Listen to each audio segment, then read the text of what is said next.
What's your birthday? October 1st, 23. Yeah, 94. 94. Wow. So your dad was into farming. Was it dairy farming or? Yes, Dairy? yes, yeah. Yeah, we had about 12, 15 head of cattle Where did you go to school? here in Columbus. Columbus? Mm-hmm. What kind of school was it? Well, it was had 8 lower grades and 4 high school.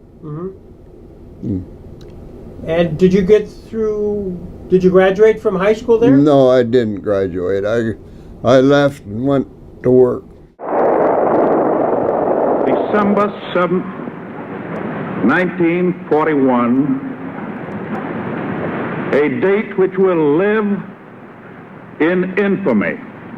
I enlisted. Enlisted? Yeah, I enlisted, but it was right in there. It either probably would have got drafted anyhow, but I did that in Miami Beach, Florida. It was different, really, and hotter than hell, I remember. October 23rd, 1943, and you went to Africa. Yeah, ORAN, Africa. Yeah, it was a long boat ride. I remember that. I can't just remember how many days. We went some in convoys and then alone, and it hit and miss, you know. Do you remember any seasickness or anything like that? Not me, but a lot of my buddies sure did. Yeah. ORAN. Mm-hmm. And then what happened? Well, we was there for a little while, and they shipped us from there into India. Ah. I've been through the streets of Gibraltar, through the rock. Plane way up dropped the bomb, and it missed us. And we zigzagged and all kinds of stuff. So you were on the ship at the time? Oh, yes. Yeah. But, yeah, we was all locked in below. I was a mechanic on Jeeps, and I have worked on airplane engines, and I run a great big C2 wrecker. Well, I worked on them and get them running, all kind of maintenance. Wound up in Gaya, India. Okay. There's an air base there, and that's where I was stationed for a long time. And here you worked as a automotive mechanic, worked in a base motor pool, repaired and maintained autos and trucks, did major overhauling work, repaired or replaced complete assembler, diagnosed trouble and made all necessary repairs, and used all types of automotive repair tools. Yes. Did you get a sense as to how the war was going? Well, of course, we was back in nothing, you know, way back in the boonies. No, really, I didn't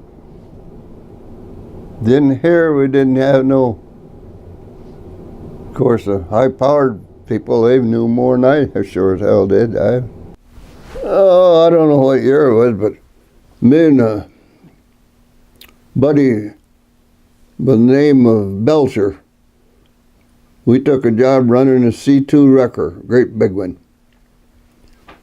So we had air compressor on it and everything. It was all hydraulic, and we made a little box, and we put 100 octane gasoline in it and hooked the air on it, and we put a valve on it so you could adjust the air. And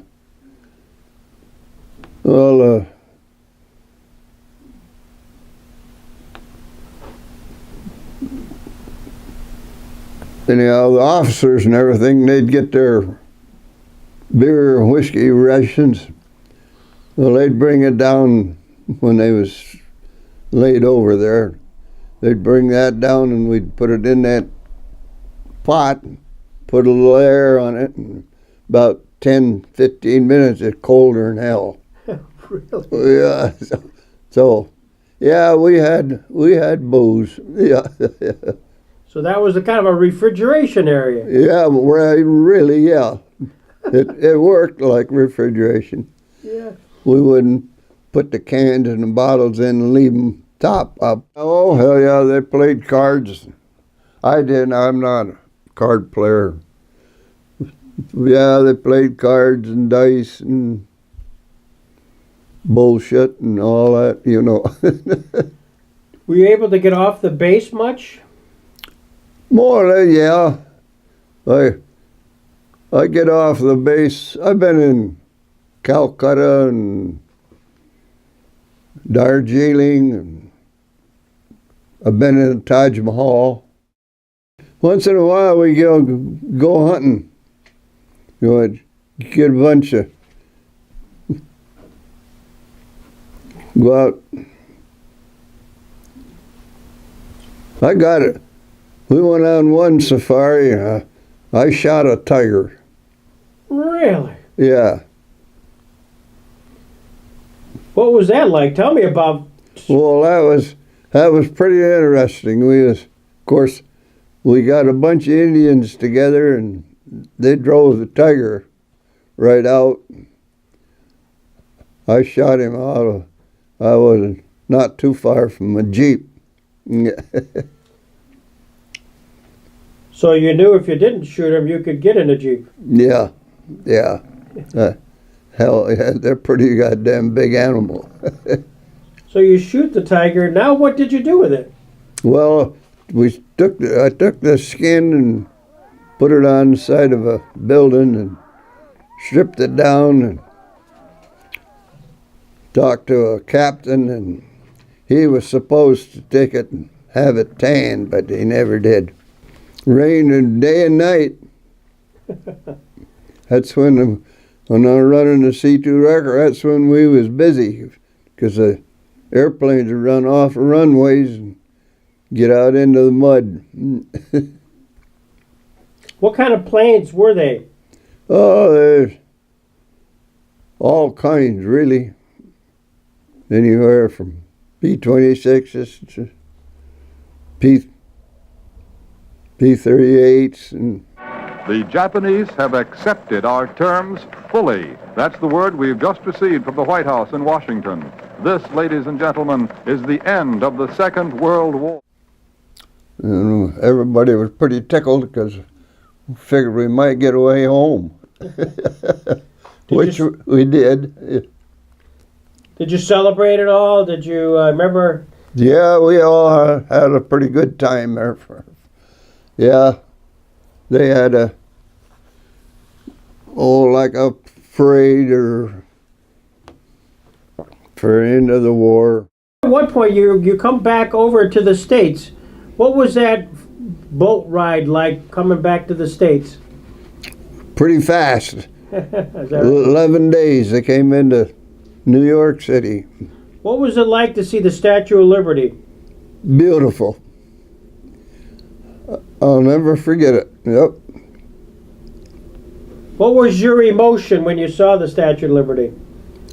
Holy shit, I'm putting her home. Yeah.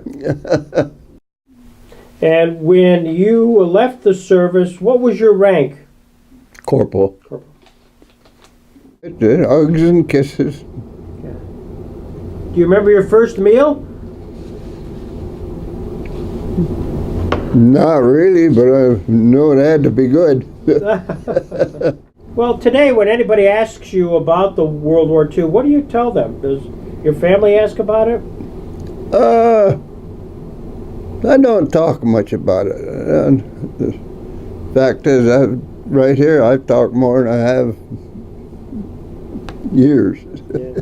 You're terrific, and I appreciate all your time and your wife letting me get into the house here today. That's terrific. Well, that's good. I'm glad to have you. Tell them to keep the beer cool for me. Okay. Thank you, Mr. Ross. You're welcome.